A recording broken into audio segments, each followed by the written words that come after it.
Hey, what's up, Journey Tribe?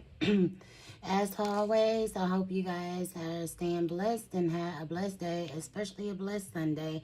Blessed days is important every day. Every day is a day of blessings because if you're here, you woke up this morning and God gave you another chance to fulfill your purpose. That is a blessing. And I also hope you guys have been staying warm. This weather, you have no idea what's going to happen, what's going on. I'm going to wait a little bit before we get started. I do want to say, first of all, if you're watching the replay and as you come in, please make sure you thumbs up the live. Excuse me, I'm clearing my voice. Make sure that you, I thought I put myself on mute. Okay, I got my laptop on mute. Make sure you thumbs up the live. If you are not a part of the Journey Tribe, please make sure that you subscribe and you also press the, you know what's so crazy? I don't know. Hello, Roxanne. Thank you. How are you? So, yeah, just if you're not a part of the Journey Tribe, guys, and you're watching a replay, please make sure you subscribe. All right, so this is, hopefully I don't have to use this tissue, okay? This one out of the four, I have 5 parts. Today is part 4. And I call it Health No. Health No. This is the most emotional part. Hey, Patricia. This is the most emotional part, I want to say, in the 5 parts that I'm doing of soberly speaking with no liquid courage, okay? Part 4 is called Health No. Okay, so this one is emotional, like I said, but I'm not gonna cry. I'm a big crybaby anyway. In 2020, like in 2020, towards the end of that year, I started feeling like tingling in my hands, like for real, tingling. I didn't know what it was. I called my doctor's office to see. Thank you, Roxanne. I called my doctor's office to see if I could have a virtual appointment. Of course, virtual appointments was popping because of the pandemic, you know. And so they had scheduled a virtual appointment with me and my doctor. And I told him, I was like, dude, like my hands is like tingling like crazy. I have no idea what's going on. He called it physical anxiety. Now, I have been dealing with anxiety for a big chunk of my life. I wasn't diagnosed until I was 19, where I had my first panic attack. With anxiety and panic, I have had some things happen as far as like feeling like I can breathe or just certain symptoms of anxiety and panic. However, I never experienced my hands tingling. So my doctor has me come into his office after a virtual appointment, and he tells me that my B vitamin levels are low, and so and like my iron was low too, but because of the my B vitamin levels, that may have had something to do with my hands tingling. I said okay. So I really didn't think the drinking had anything to do with it. And during 2020, my doctor did, when I expressed how much I was drinking, my doctor did explain that people with mental health, issues, it was becoming to be a common thing during the pandemic for them to start drug addictions or alcohol addictions. And I thought that this would just be something that I overcame. Well, I had moved out of the place I was living in November because I was getting a bigger place because my brother would be living with me temporarily. And then also, Nick was, even though me and Nick were no longer together, he would still be considered a roommate of mine. So, June of 2021, like I said, I moved into this new apartment November of 2020. June of 2021, my hands kept going on and off. Like they would tingle, and then it started getting a little worse where it's kind of hard to do things with them. Like this will be in my hand and I'll be talking, let's say it's a cigarette, okay, because that's kind of what was happening. And I'll be talking and I'll forget that not forget, but I'll lose complete feeling in my hand, and next thing I know, I'm like, yeah. Then I look at my hand, I look down on the floor, and boom. So I started smoking outside because I didn't want to catch the house on fire. Anyways, June of 2021, I had woke up out of bed, and of course, I'm putting all of my weight on my feet because that's a normal thing. You get up out of bed, and I step onto the floor and boom, hit the floor. Hit the floor. And I'm like,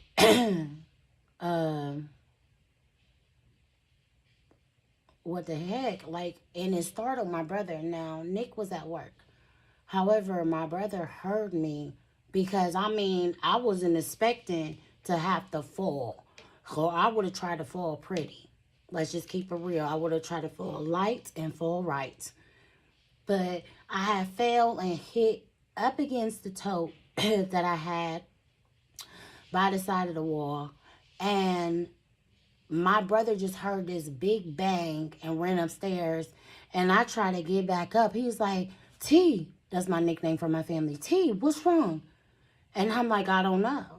So I try to lift myself from the bed and stand back up, boom, on my knees on the floor. My brother's like, just don't move. I'm like, call the ambulance. I cannot feel my feet. I thought that, I really was like, it feels like I don't have any feet. It feels like I'm walking on air. I feel like I'm floating. Like I just had no feeling in my feet. So, I go to the hospital, and I'm like, at this point, I'm trying the best that I can. Okay, in my mind, I have told my mind, girl, you cannot feel your feet. You can't. And then I started noticing I could not feel my hands. So I'm trying, okay, get with the program. I go into the hospital, and they take me straight to ICU because my blood pressure is skyrocketed. And I'm also telling them that I can't walk. So I'm trying, and so they get me out of bed, and they just really wanted to see me stand up. And here I am wobbling. Like I was like a toddler that was just learning how to walk. I had no balance. So I'm like, oh God, what is going on? They feed me the same stuff. My potassium levels was low. My iron levels was low. My B1, B12 was low. I was low everywhere. So they had detoxed me for the first time. This was an 8-day stay in the hospital.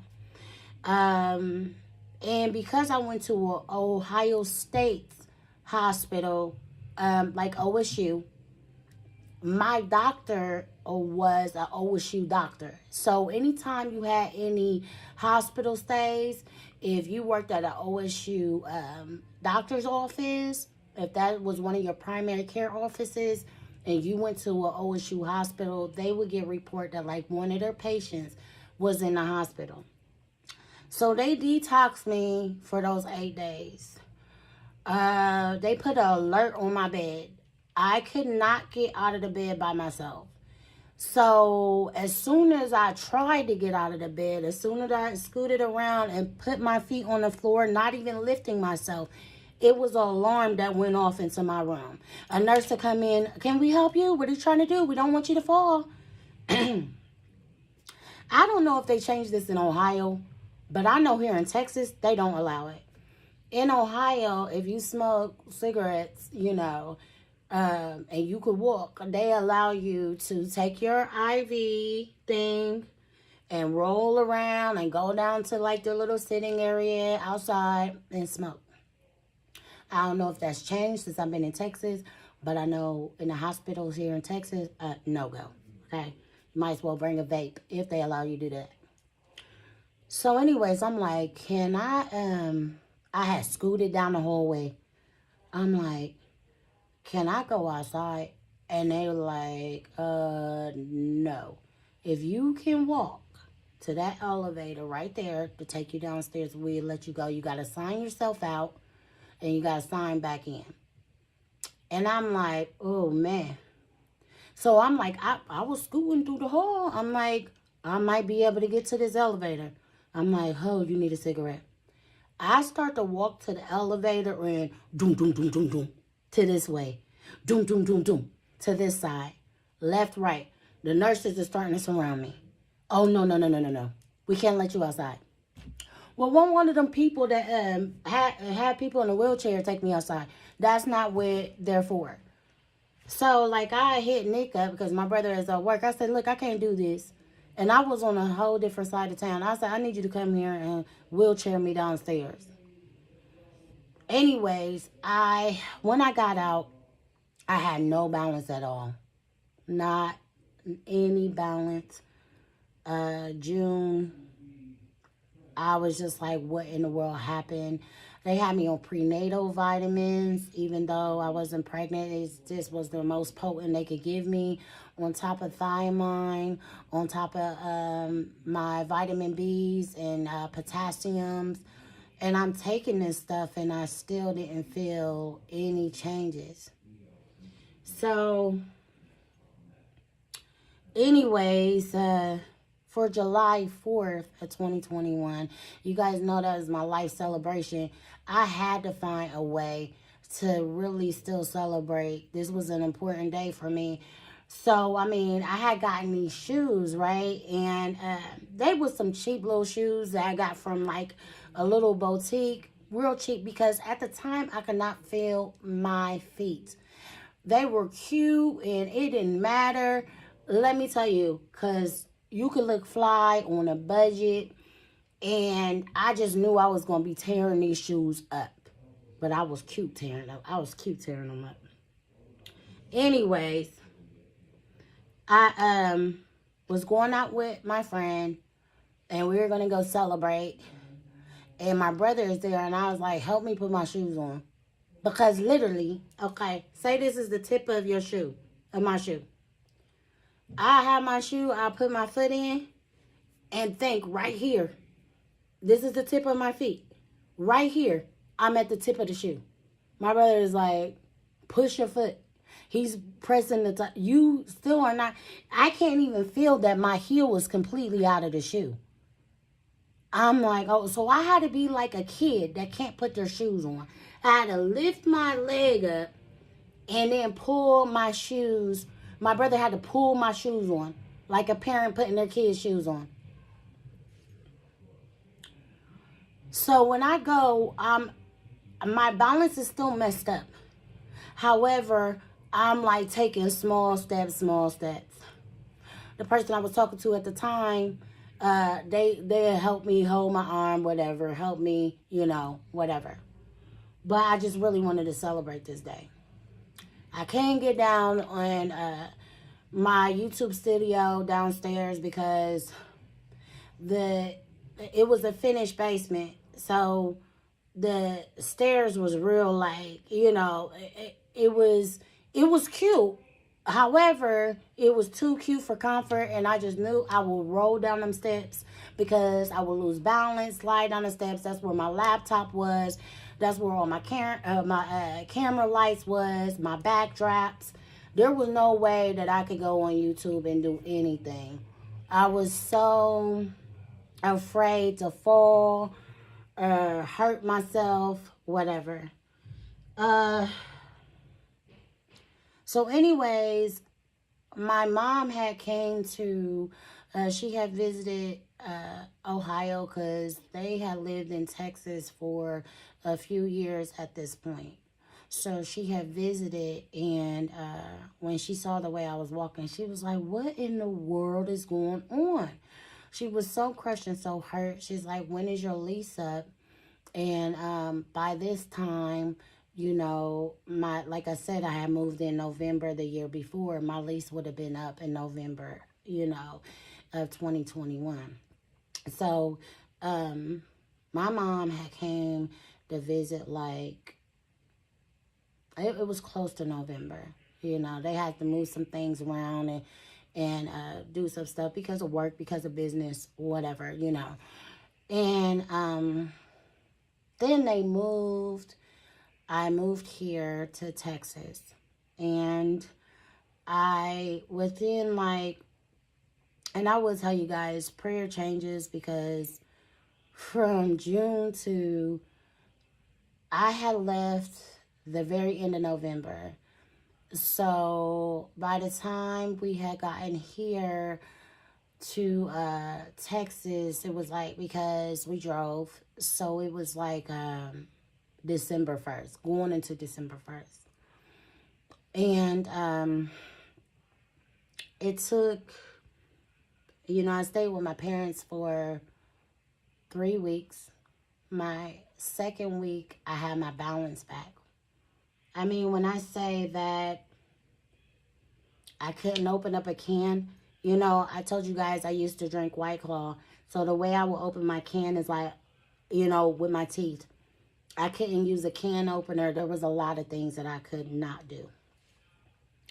So, my second week, I'm walking. I mean, I had my balance back. My third week, I had went and applied for my apartment, and I had moved out. I was able to get around on my own and have my balance back. Okay. I'm just going to look over this real quick, make sure I cover everything.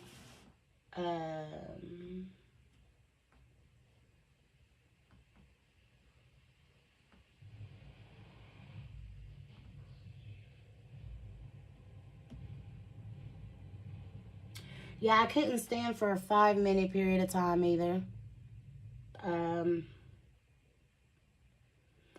And I have some hospital visits here in Texas. I mean, I seem to always be in and out of the hospital. So I had some hospital visits here in Texas. Like I said, I thought the reason what the doctor said in Ohio is the reason why I couldn't feel my hands or feet. And I did gain back feelings in my hands. Right now, they just feel tingly. I still cannot feel my feet. I have my balance. I just still, it's so weird because my feet are sensitive, but it's dangerous because they're also not sensitive.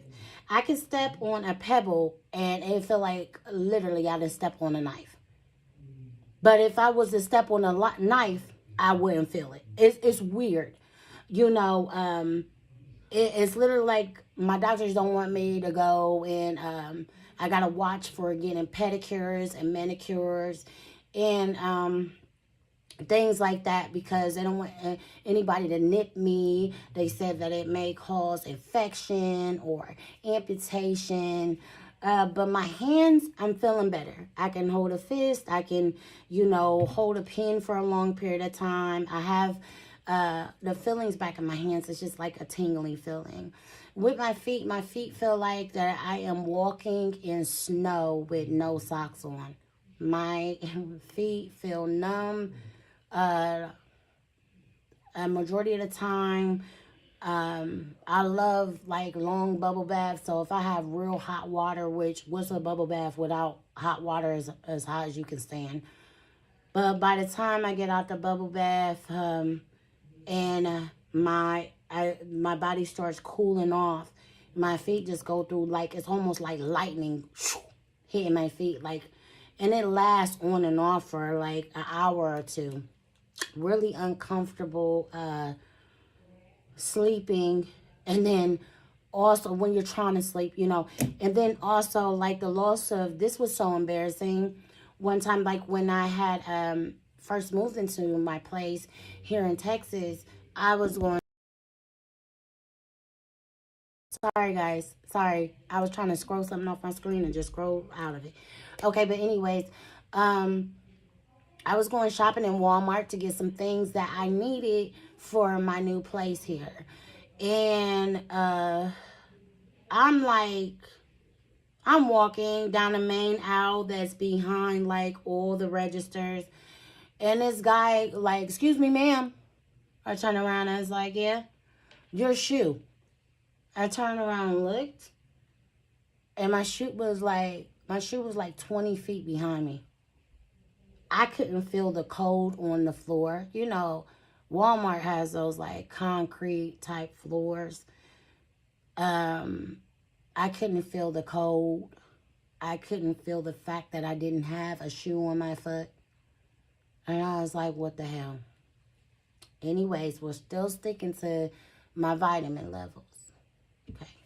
As the reason, the cause of all of this. So, let's kind of make a long story short. Yeah, those are some of the things that I deal with. I still deal with stuff with my feet, but like I said, I have my balance. And small things, if I hit my foot or something that people could brush off, is like, no, I'm in pain. Did I break anything? That's how it feels. So, at all times, I cannot walk around the house barefoot or with socks. I have to wear like house shoes. So I have all types of footies, house shoes, all kind of cute little footies. Like, I've spent so much money on like footies and house shoes, because when I walk around the house, if I walk barefoot, it just feels like I'm walking on needles and nails, literally. I always keep my, of course, you always keep your floors and carpets or anything, you know, clean, of course, if you're a clean person. However, because I don't want anything on the floor, because if I step on it, then it is a disaster. It really is. It feels life-threatening, and I'm not being funny. It really does.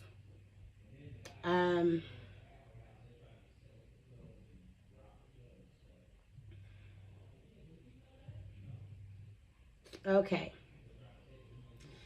Now let's talk about the hospitalization here in Texas. So I was curled up in a ball, could not move at all. Like, at all. I could not move. And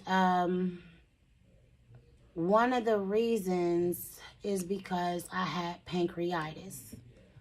And they made it very clear that pancreatitis was due to me drinking. Okay, this was last year. This was my first time having pancreatitis. When I went into the hospital, of course, they did x-rays, they did everything. I was not able to eat for 3 days. The only way that I was drinking water is if they gave me one of those small Dixie cups so that I could take my medicine. If it wasn't in my IV. So if they were giving me like potassium pills or thiamine, anything like that, they would give me a little bit of water. I wasn't allowed having water. I can only have ice chips. I was not allowed to eat because of my pancreas. It would irritate the pancreas more, make the situation worse, more pain for me. And when I tell you, it's something about somebody telling you you can't have water that makes you want to drink all the water in the world. I'm like, can I please have some water? So with my pancreatitis, they put me on the second day. They put me on like a liquid diet, which was like broth and inshore, and they were like, if you can stomach this without getting sick, we'll let you go ahead and move into eating solid foods tomorrow.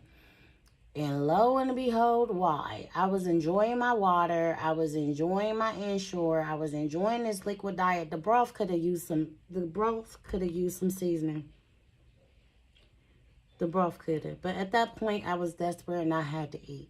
And they wouldn't allow me to eat anything. So liquid diet was. They wouldn't even give me crackers with the broth. Anyways, why? I got sick. They're like, the doctor said you're not ready to eat yet. My blood pressure was skyrocketed. So they automatically put me in ICU. I didn't have to wait in the waiting room or anything. My blood pressure was so high. And,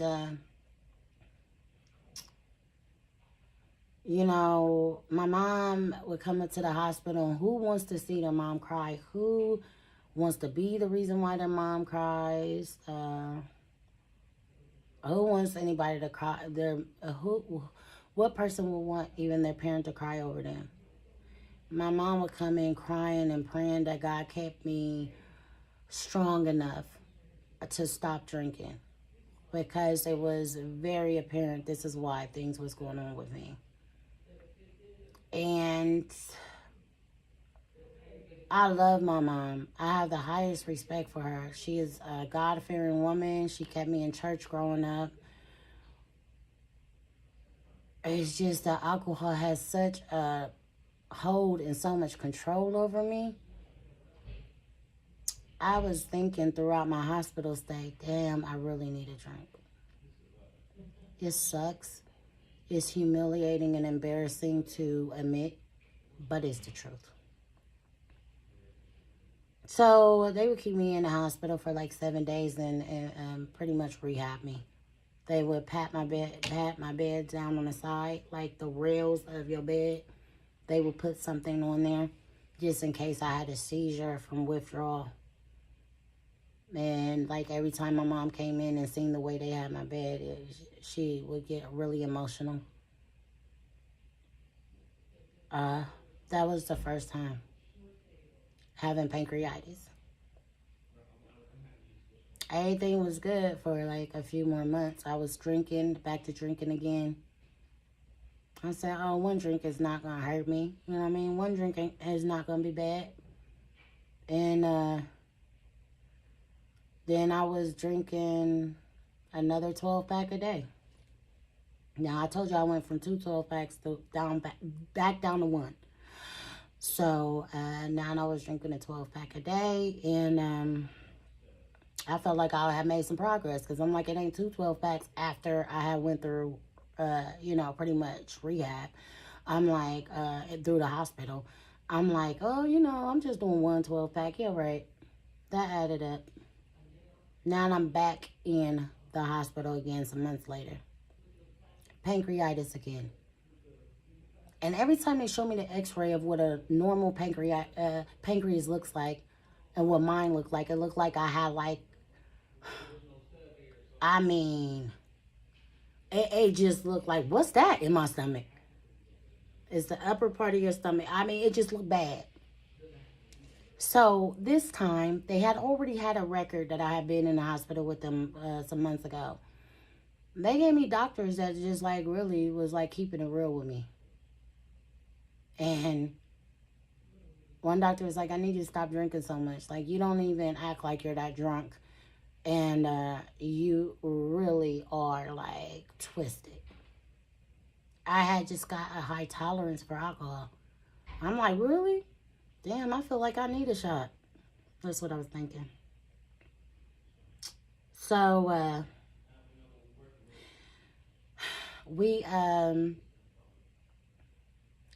a doctor came in and was like, see, I didn't think my pancreas could kill me.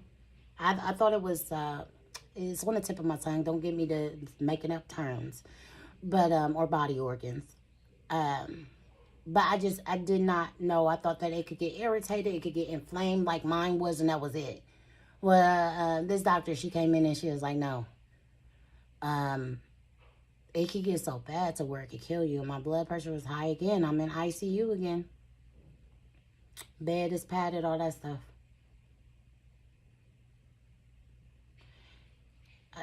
They hold me for 7 days. One thing I found out my last visit, this all in the same time, is like, not only was it my pancreas, but the doctor has said, like, my doctor came in and said, you have partial liver damage. I was like, damn. He's like, the good news is you can, it can, you know, heal because you're young if you stop drinking. Then he goes to tell me that I have neuropathy due to alcohol. I always kind of thought that's what it was. They told me in Ohio it was like neuropathy symptoms, but it might have been my they was really putting their money on it being my vitamin levels. No. They had did some tests, some specialists did some tests in neuropathy. He said that he can't make a promise that it won't be permanent. Happy that I still have feelings in my hands, though. I'm happy I have my balance. I could walk. I could, you know what I mean? I just cannot feel my feet. And then he said, and to be honest, if you continue, you won't live past 52. That was a really big eye-opener. I thought I couldn't do it. I'm like, well, damn. Because honestly, guys, I'm not being funny. I'm not trying to be funny. It's not comedy or whatever. Some people might giggle at it because they know where I'm coming from. If you've been in this situation before, I'm like, damn, I'm not going to make it. I won't live past 52 if I keep drinking. I'm not going to make it.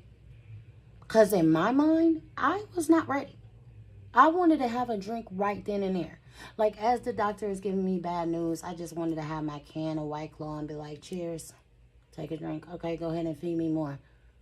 Bad news, and I'm going to drink to that too. I mean, it sounds ignorant, but that is, they called in the hospital alcoholism a disease.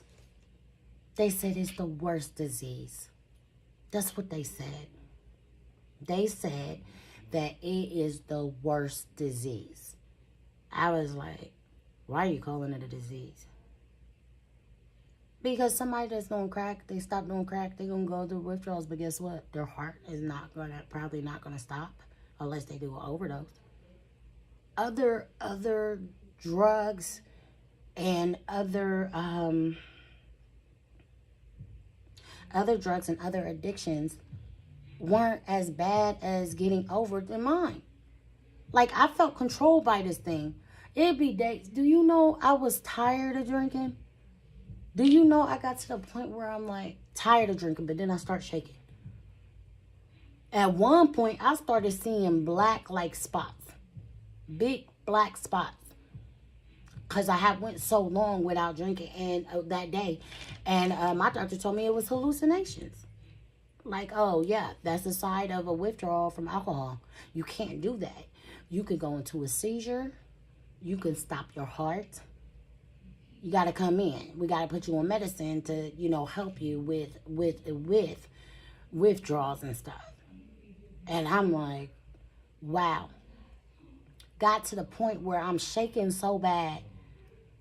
I got to either A, get somebody to go to the store for me, or B, like, muster up the courage to walk, because I'm shaky, to the store just to get a few cans of White Claw. And I'm telling you, as soon as I started drinking, as soon as my first can was halfway, because I started getting the tall boys.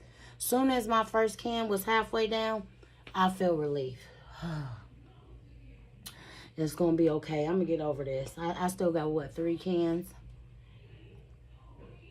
I mean, I was doomed. I felt so controlled by this thing. I felt like I really, really could not go a day without drinking.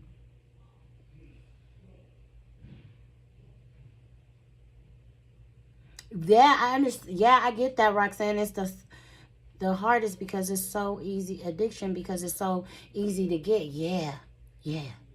And with me, don't have a close corner store or gas station. Because they going to know me by heart. It's sad that you don't even have to tell gas stations to order the black cherry White Claw. Okay? It's so sad to, like I said, I had completely, when I made this change, I had went to another state where I did not have any family at all. And I self-reflected for like a week and a half. Because I had to clear my mind. I didn't know where a corner store was. I didn't know anything. Like, all I know is I had to get away. When I came back home, oh my gosh.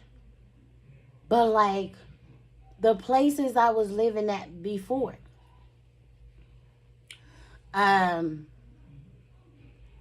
knew exactly where the 7-Eleven was. It wasn't walking distance. But, I mean, I knew where it was.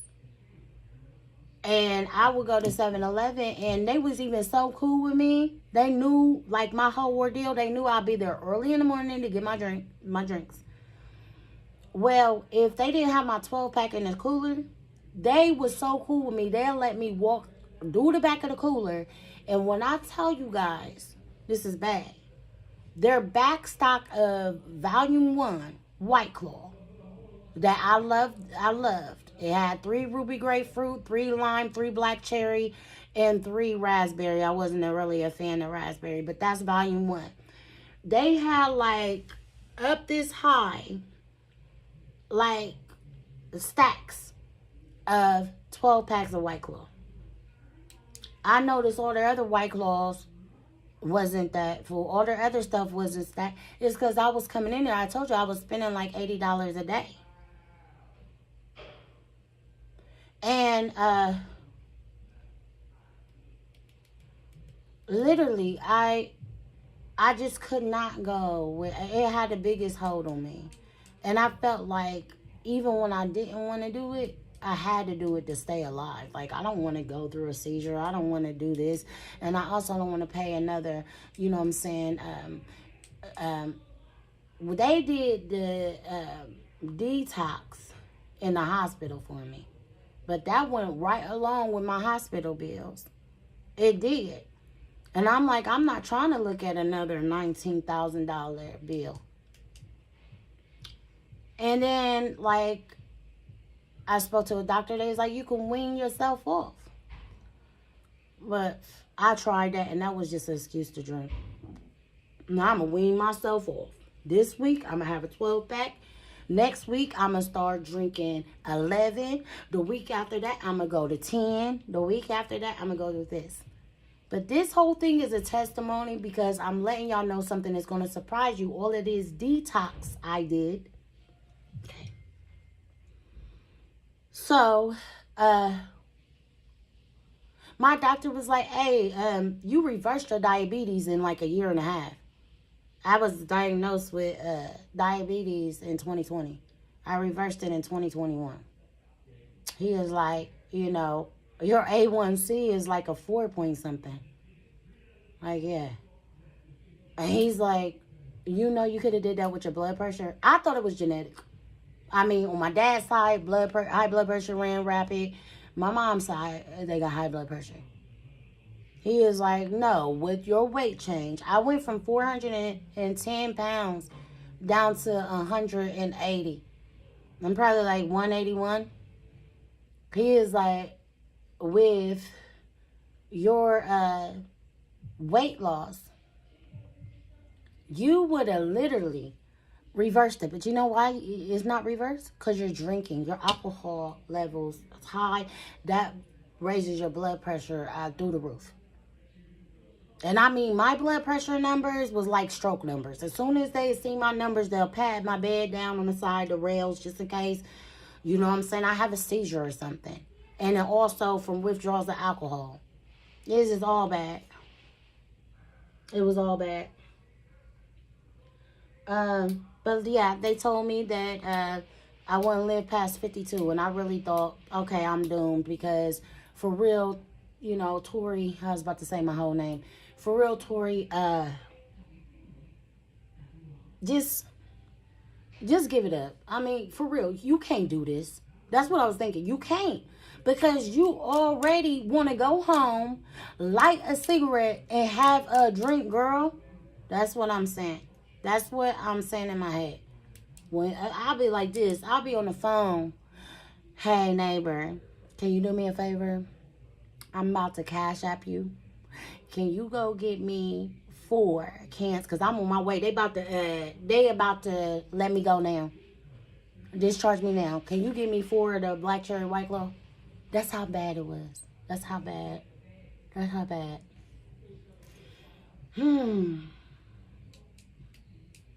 So, let me tell you the testimony part of it. And the reason why I'm talking the ugly truth is because, I mean, we just going to be honest about this. There's some people that won't tell you the things that they did and how they really felt. Like, I really felt real low. I'm going to tell you, number 5, I'm not sure if I'm going to do it tomorrow or the day after, because that's going to be an emotional one for me too. But number 5 is all the humiliation, all of the poor decisions, all of the shameful things that I did. Being drunk and being to drink, to not go any time without having a drink. That was a problem for me. I couldn't grocery shopping. Let me just order online, you know? Hell, ain't nobody trying to go to no grocery store for an hour. I used to never have a problem grocery shopping. I like grocery shopping because I don't like nobody picking up my, you know, my produce and my food. I feel like y'all gonna give me the ones closest to the expiration date. Nah. So, I mean, I just didn't care at that point. And that's the truth, and people won't tell you that.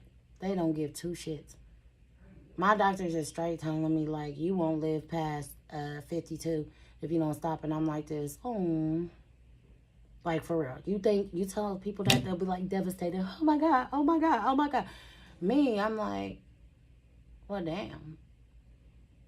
I hope I don't have a short life. Shit. But for real, cheers to that. Excuse my mouth, I'm not trying to cuss, but I mean, that's just how much control addictions have over you. To where you don't care. And it's sad. It really is. I'm so proud of you. I knew you were going to do it. We've all done things we wish we hadn't. Don't beat yourself up. Thank you, Roxanne, and thank you, Patricia. Yeah, but I am just being so honest because somebody need to hear this. Somebody might be like, dang, I thought I had it bad. No.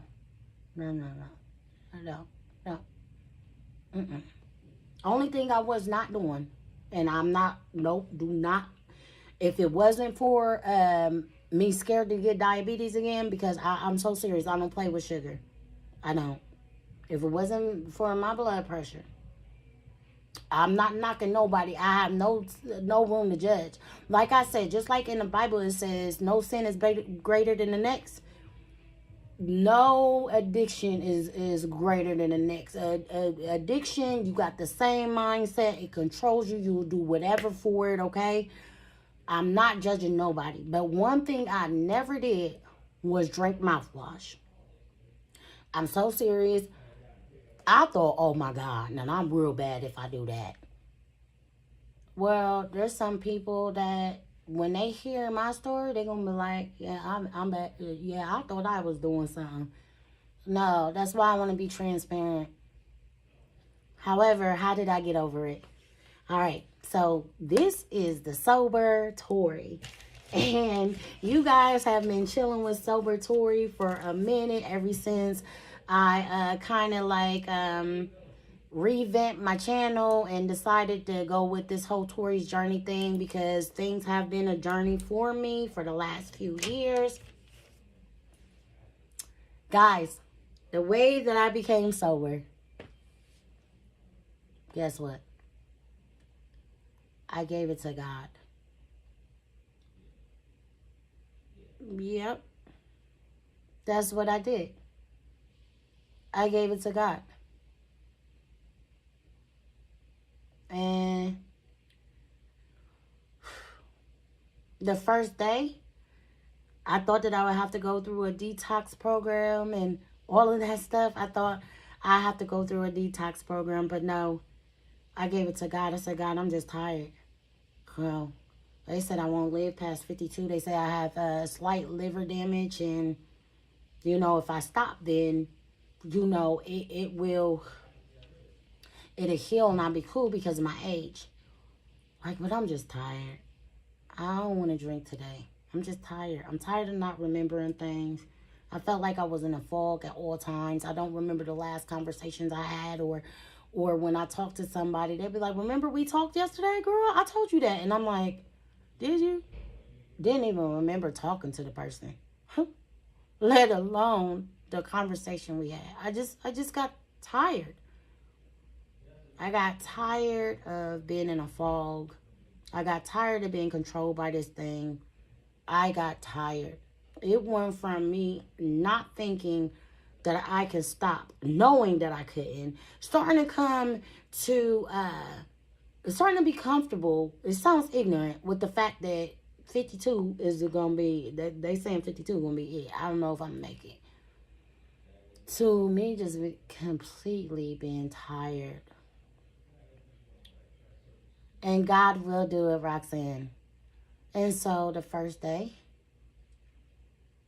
I went to my mom's. It was early. I didn't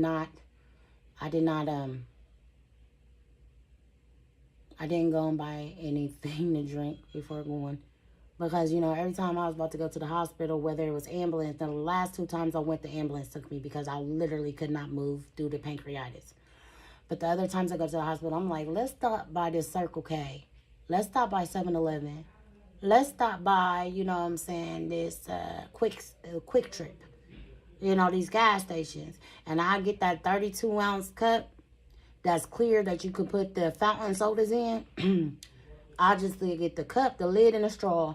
And when I got out in the car, I'll pour my White Claw in there, put the lid on, put the straw on, put my drink into the bag, throw it away on the outside trash can of the store, and drink and smoke my cigarettes before I even turn myself into the hospital. That's how bad it was. Now, I went to my mom's house and I'm shivering. I got the blankets over my head. I'm shaking.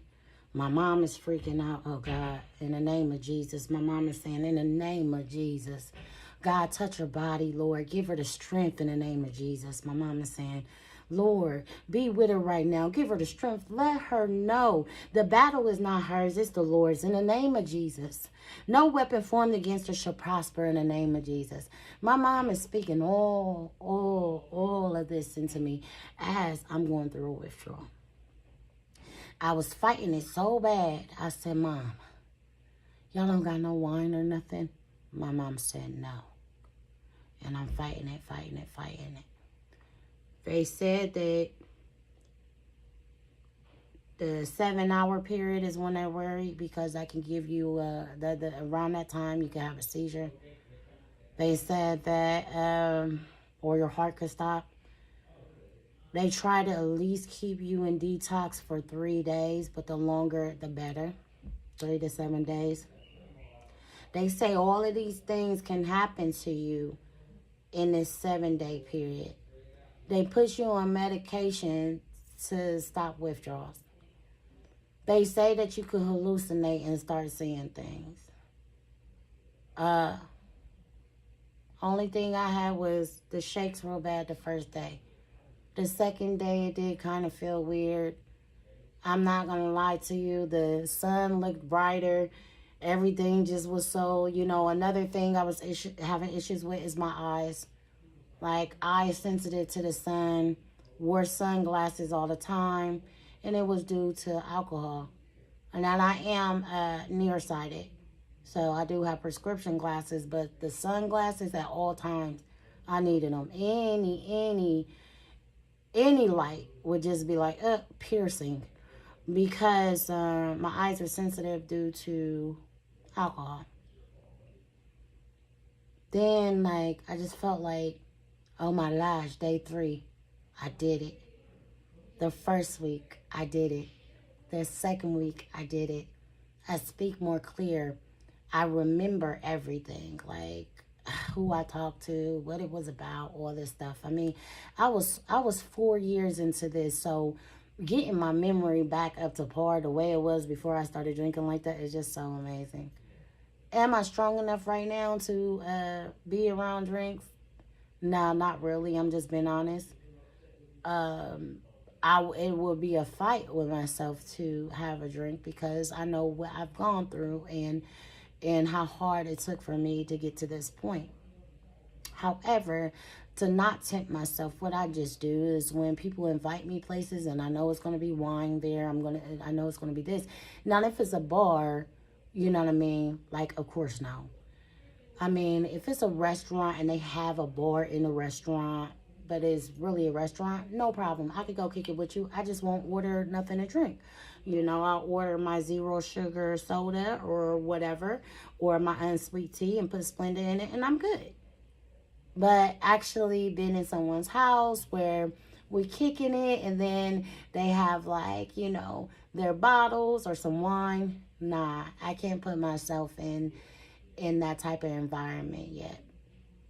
At least I'm being honest with myself. And God is so good. And I never thought that I would get to this point. So, guys, I actually sent my book off to copyright. And I am going to be writing a book about this. And there's even more that I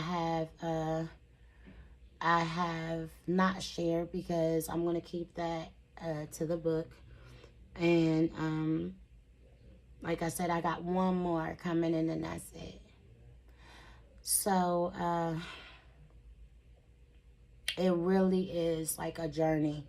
And that's why I said I changed the name. Just things that people go through and you never believe that you're going to come out of it. It's just amazing. And like Roxanne said, she said, one day at a time. Yes, one day at a time. And it is. And I'm excited, because I'm like, are you serious? Now, I will tell you one thing I have been drinking a lot of. You guys, if you are not a 0 sugar fan, I am. And Dr. Pepper has cherry, 0 sugar, Dr. Pepper. And Coca-Cola has cherry vanilla, 0 sugar, Coca-Cola. Now, I don't drink soda all the time. However, like, it was water most of the time, because it's water, a lot of water, because I'm really trying to get my body back together after drinking and all that stuff. But when I do want to treat myself, I definitely get those 0 sugar sodas. But anyways, guys, listen, I hope that this actually helps someone. I'm not going to say tomorrow. I don't know. It's going to be within the 2 days. Like, I gave it, like, I didn't come on yesterday. I just waited till today to do this one. But like the next one, which is the last one, I am going to be talking about humiliation. I'm going to be talking about some of the things that I've done that is shameful and everything. And I'm telling you, I'm not doing that to be funny or comedy. Most of it is sad. Or to make anyone cry. I'm doing it for those people out there that just think that you have it worse. Like, oh my God, there is no one like me. Hello, I'm over here in the corner. Up front, in the corner, in the back, I'm here. So, yeah, I'm looking at some AA places, because for some reason, when I was drinking and people said, stop, it's not good for you, and I hear people saying all this positive, encouraging stuff, all I was thinking is like, I really want to drink. But they were really just trying to help, but it just was so bad. Like, when I first stopped, I couldn't stand anybody be like, so, how you been doing with, like, stopping drinking? I'd be like, did you have to bring up a drink? That's just how I felt. But I'm past that point now. Guys, thank you so much for supporting this live. If you are not a part of the Journey Tribe, please make sure you become a part by subscribing. If you're watching a replay, you can feel free to ask any questions. And also make sure you guys thumbs up. I love you all. Please stay blessed and highly favored. We're all in this together. There is nothing too big for God. So thank you guys for spending this time with me. I love y'all, and y'all have a blessed day.